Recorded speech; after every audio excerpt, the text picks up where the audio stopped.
Ang aking asawa po ay isang seaman. Talagang nire-require po sila ng kanilang medical examination taon-taon.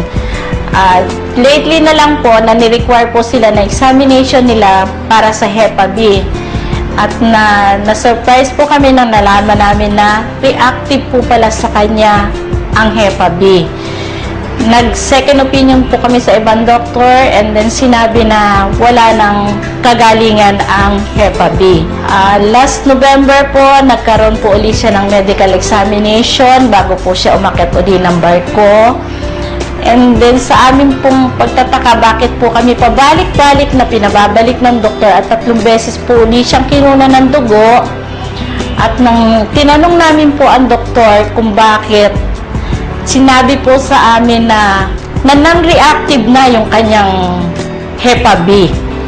Tinanong po kami ng doktor kung anong tinitake niya.